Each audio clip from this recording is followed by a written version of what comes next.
நண்பர்களே வணக்கம். மீண்டும் வெல்ரேஸ் சேனல் மூலமாக உங்களை சந்திக்கிறதுல ரொம்ப சந்தோஷம். கிபி 356 அதாவது கிட்டத்தட்ட 2350 வருஷத்துக்கு முன்பு பிறந்த கிரேக்க மன்னன் அலெக்சாண்டரை பத்தி பேசாத வரலாற்று நூல்களே இல்லை. தன்னோட 32 வயதிலேயே இறந்து போனா கூட இன்னைக்கும் உலக வரலாறுகள் அவனை அலெக்சாண்டர் த கிரேட் அப்படின்னு தான் சொல்லுது. 2350 வருஷத்துக்கு முன்னமே அலெக்சாண்டர் உருவாக்கிய மெசடோனியன் ஃபேலங் அப்படிங்கிற ஒரு போர்ப்படை யுக்தி, எதிரிகளை அட்டாக் பண்ற மெத்தடு, ட்ரிக்ஸ், டாக்டிக்ஸ் இன்னைக்கும் உலகத்தில் உள்ள எல்லா நாட்டு ராணுவக்காரங்களும் அதை கத்துக்கிட்டு தான் இருக்காங்க. அப்படிப்பட்ட அலெக்சாண்டரை பத்தி பல அவதூறுகளும் இருக்கு. குறிப்பா அலெக்சாண்டர் ஒரு ஹோமோசெக்ஸ், அதாவது ஒரு ஓரினச் சேர்க்கையாளன். இரண்டாவது, அவன் தான் அவனோட தந்தையை சூழ்ச்சி செய்து கொன்னுட்டான். அது மட்டும் இல்லாம அலெக்சாண்டர் இந்தியாவின் மேல படையெடுக்கிறதுக்கான முக்கிய காரணம் என்ன? இந்த பதிவுல குறிப்பா நம்ம 4 விஷயங்களை டீடைலா பார்க்க போறோம். ஃபர்ஸ்ட் அலெக்சாண்டர் உண்மையிலேயே ஹோமோசெக்ஸ் தானா? இரண்டாவது, ராமாயணத்து காலத்து ராமனுக்கும் அலெக்சாண்டருக்கும் ஏதாவது தொடர்பு இருக்குதா? அலெக்சாண்டரோட குருநாதர் அரிஸ்டாட்டல் சொன்ன கிரேக்க தத்துவத்தை கடைசி வரைக்கும் சாகும் வரை அவர் கடைபிடிச்சது என்ன? நான்காவது, நம்ம உபயோகப்படுத்துற மிளகுக்கும் அலெக்சாண்டருக்கும் என்ன தொடர்பு? இதை பத்தி தான் விரிவா பார்க்க போறோம். பதிவை மிஸ் பண்ணாம ஃபுல்லா பாருங்க. அலெக்சாண்டரோட அப்பா 2ஆம் பிலிப்புக்கு ஆசிய கண்டத்தை முழுமையா ஆளணும்னு ஒரு பெரிய ஆசை இருந்துச்சு. ஆசிய கண்டத்துக்குள்ள நுழையணும்னா முதல்ல பெர்சியா, அதாவது பாரசீக நாட்டை வீழ்த்தினா மட்டும்தான் சிந்து சமய வழியா இந்தியாவுக்குள்ள வர முடியும். அன்னைக்கு கிட்டத்தட்ட கிமு 334 சமயத்துல உலக நாடுகளுக்கே பெர்சியா நாட்டு மேல ஒரு கண் இருந்துச்சு. அதுக்கு முக்கிய காரணம் என்னன்னா, பெர்சிய பெண்கள் மிக அழகானவங்க. அந்த பெண்களை அனுபவிக்க துடிச்சு பெர்சியா மேல 3 முறை போரிட்டு டாரியஸ் மன்னர்களை வீழ்த்தவே முடியல. இப்படி 3 தலைமுறையா பல மன்னர்களாலும் தொட முடியாத பெர்சியா அழகான பெண்கள் மீது அலெக்சாண்டரோட அப்பா பிலிப்புக்கும் ஒரு கண் இருந்துச்சு.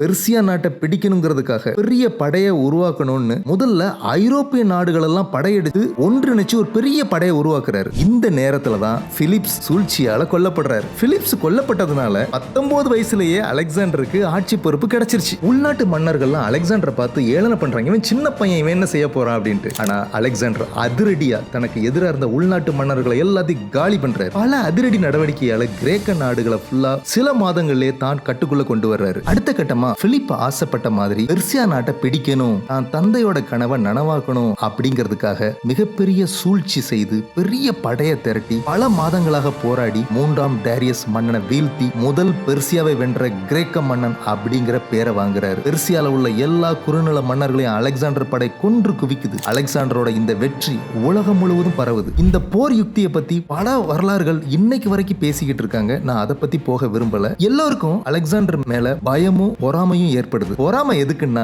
நம்மளால அனுபவிக்க முடியாத பெர்சிய நாட்டு அழகிய பெண்களை அலெக்சாண்டருக்கு மட்டும் கொடுத்து வச்சிருக்கே அப்படிங்கிற ஒரு அற்பமான ஆசை பெர்சிய நாட்டு பெண்கள் எல்லார் கையிலையும் விலங்கிடப்படுது. அலெக்சாண்டர் படை பெர்சிய பெண்களிடம் சொல்றாங்க, நீங்க இனிமே அலெக்சாண்டரோட அடிமை மட்டும் இல்ல, அவனோட ஆசை நாயகிகள் அப்படின்னு ஏளனம் செய்யறாங்க. இந்த விஷயம் அலெக்சாண்டரோட காதுகளுக்கு வருது. அலெக்சாண்டர் தன்னோட போர் தளபதிகளுக்கு உடனடியே ஆணையிட்டாரு, பெர்சிய நாட்டு பெண்களோட விலங்குகளை அவிழ்த்து விடுங்கள், அவர்கள் மிகவும் கண்ணியமாகவும் நாகரிகமாகவும் நடத்தப்பட வேண்டும் கட்டளையிட்டார். அது மட்டும் இல்ல, எந்த பெண்களையும் என் ஆசைக்காக கட்டாயப்படுத்தி அனுபவிக்க மாட்டேன், பெண்களை விருப்பம் இல்லாம எந்த பெண்களையும் தொடக்கூட மாட்டேன் அப்படின்னாரு. இது என் குருநாத அரிஸ்டாட்டிலிடம் இருந்து நான் கற்றுக்கொண்ட பாடம். அது மட்டுமல்ல, டாரியஸ் மன்னர்களின் மனைவிகளிடமே பெர்சியாவின் ராஜ்யத்தை கொடுத்துவிட்டு உலகுக்கு அறிவிக்கிறாரு. நாடுகளை என் வீரத்தின் மூலம் கட்டுக்கு கொண்டு வருவதுதான் என் நோக்கமே தவிர அந்த நாட்டு பெண்களை அவர்கள் விருப்பத்திற்கு மாறாக அனுபவிப்பது அல்ல அப்படின்னாரு. பாருங்க, இந்த செயல் பெர்சியா நாட்டு பெண்களுக்கே அவன் மீது உள்ள மதிப்பை கூட்டியச்சு. அது மட்டும் இல்ல, பெர்சியா பெண்களை அனுபவிக்க துடித்து அதற்கு வாய்ப்பே கிடைக்காத உலக மன்னர்கள் அலெக்சாண்டர் மீது உள்ள பொறாமையால் பரப்பிய செய்திதான் அவன் ஒரு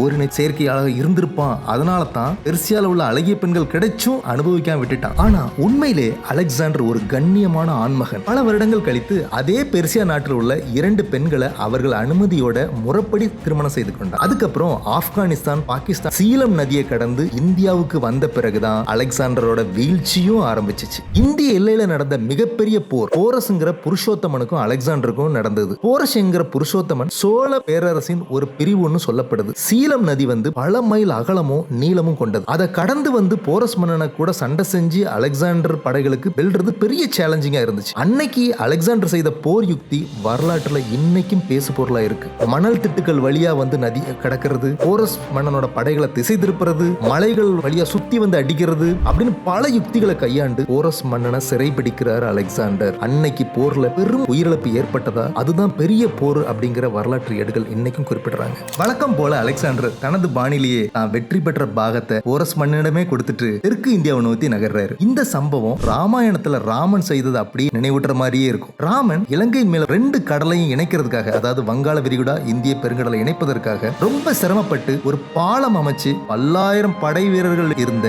ராவணனோட படைய சில வீரர்களை வச்சே ராமன் வீழ்த்தினார். அது மட்டும் இல்லாம ராமன் இலங்கையோட ராஜ்யத்தை தானே ஆண்டிருக்கலாம் அல்லது லட்சுமணனுக்கு கொடுத்திருக்கலாம். ஆனா ராமன் அப்படி செய்யல. ராமன் தான் வென்ற பகுதிகளை சுக்ரீவனுக்கும் விபீஷணனுக்கும் கொடுத்துட்டு அவர் போயிட்டாரு. சரி, இப்போ அலெக்சாண்டர் கதைக்கே திரும்ப வருவோம். இந்தியாவோட வடமேற்கு பகுதியில இருந்து அலெக்சாண்டர் தெற்கு நோக்கி வருவதற்கு முக்கிய காரணம் அலெக்சாண்டரை மிகவும் வசியம் செய்தது தென்னிந்தியா பொருள்களான மிளகு, ஏலக்காய், பட்டு துணிகள். இந்தியால பல கலைகளும் இயற்கையும் நவரத்தினங்களும் பொதிஞ்சு இருந்துச்சு. அதனாலதான் இந்தியா மேல அலெக்சாண்டரோட முன்பும் பின்பும் படையெடுத்த நாடுகள் பல. பிரெஞ்சுக்காரர்கள், போர்ச்சுகீசியர்கள், டச்சுக்காரர்கள், கிரேக்கர்கள், மொகலாயர்கள், பிரிட்டிஷ்காரர்கள் ஒரு பெரிய படையே இருக்குது. இவனுக்கு எல்லாம் படையெடுத்து சுரண்டுனது மட்டும் இல்லாம அவங்களோட மதம் கலாச்சாரத்தையும் இங்க விட்டுட்டு போயிட்டாங்க. அன்னைக்கு காலத்திலேயே குறிப்பா தென்னிந்திய பகுதிகளில் இயற்கையா விளைவிக்கிற ஸ்பைசஸ், குறிப்பா மிளகு, லவங்கத்துக்கு உலக நாடுகளுக்கே ஒரு கண் இருந்துச்சு. மேலை நாடுகள்ல காரத்துக்கு பயன்படுத்தப்பட்டது மிளகாய் மட்டும்தான். ஆனா